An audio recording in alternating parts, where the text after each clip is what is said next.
Welcome to my brand new YouTube channel, Mixed Girl POV, where I share my point of view on what's good.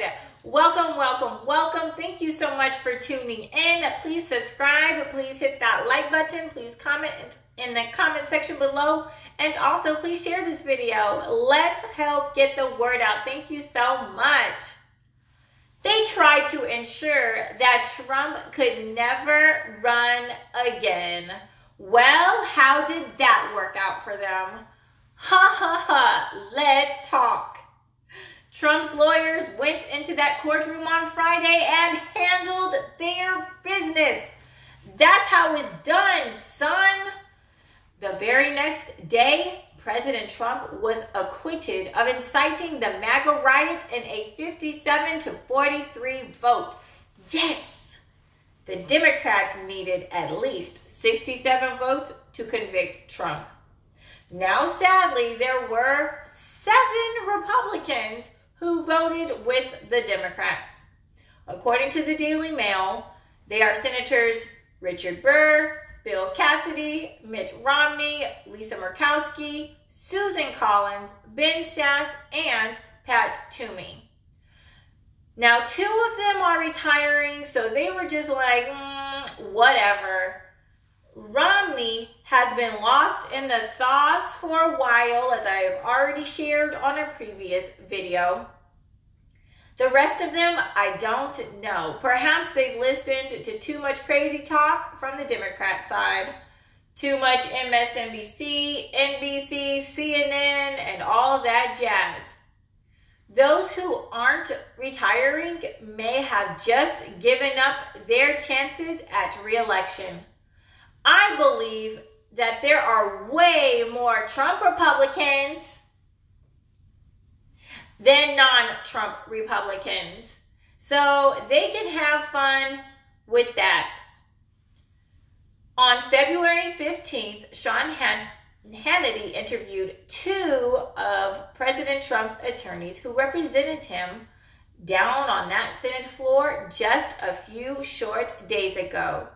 Hannity interviewed Michael Van der Veen and Bruce Castor.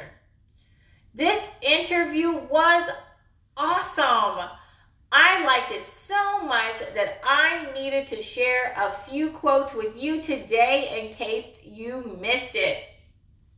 Hannity opened up the segment with this video clip of Van der Veen saying this to a CBS reporter this past weekend.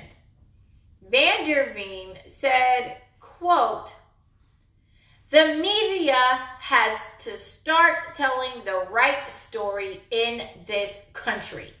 The media is trying to divide this country. You are bloodthirsty for ratings, and as such, you're asking questions now that are already set up with the fact pattern. That's the problem.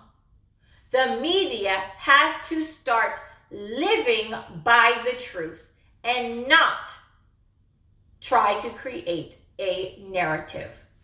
End quote. I was so super excited when he said that. I was like, yeah, preach, brother. And you should have seen the lady's face. The CBS reporter, that lady was dumbfounded and shocked. She was not prepared to get served on her home court. It was wonderful. And you know what he did afterwards? He dropped the mic. Well, I mean, you know, he just kind of took it off and was like, I'm done. I'm done. He had better things to do than to waste his time trying to explain himself to that very biased reporter. So, yeah, hats off to Michael Van der Veen. That was an excellent few minutes right there. By the way, did you know that Van der Veen's home was recently vandalized, allegedly? On Van der Veen's driveway, someone wrote this, in case you haven't seen it. That word says traitor, written in large red letters. What is going on in our country? Why must people go to other people's houses and deface their property like this?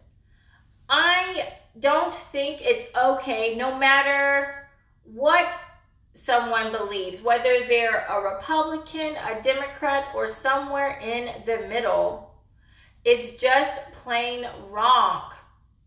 Because at the end of the day, what's right is right and what's wrong is wrong. Van der Veen was quoted as saying this: "My entire family, my business, my law firm are under siege right now." End quote. This cancel culture is ridiculous, and people should be able to earn an honest living to support themselves and their families. There is no reason why people should be coming after Trump's lawyers. None. Now back to their interview on Hannity. Castor said in response to the term traitor, this one right here, being spray painted on Van der Veen's driveway, Castor said this, quote, "There's no greater patriot in this country than Michael Van der Veen, and to be called a traitor is downright outrageous." End quote. Hannity told Van der Veen, quote, "Welcome to the world of being a conservative talk show host." End quote. To which Van der Veen replied, quote, "I'm not a talk show host. I'm a trial lawyer. We were hired to put on a defense. We, in 8 days, did a fantastic job. We focused on the task in front of us, knocked them out, and really put together a really solid defense. Our defense was rooted in the Constitution. We looked at this as defending the Constitution. The First Amendment, due process, and the Fifth Amendment, right to counsel, the Sixth Amendment, was all in play here. We had strong constitutional defenses.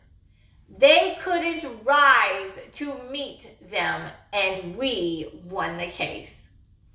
End quote. Bruce Castor added, quote, "Our opponents were just flat out dishonest with the creation of evidence." End quote. A little bit later, Castor goes on to say this. I love this quote. Quote, "After they put on 14 hours of nonsense, in 3 hours, we completely eviscerated and destroyed their case." End quote. Now that's what I'm talking about. Get in, get it done, and won. Congrats to these lawyers who helped defend our great President Trump. They did their part to help keep making America great. So let's talk. Do you believe that they did an awesome job in representing President Trump? Why do you think the Democrats were unable to sway an additional 10 Republicans their way to help win the case? Why are the Democrats so obsessed with trying to take Trump and his supporters down? Any other thoughts that you'd like to share? Please comment in the comment section below, and I'll see you there.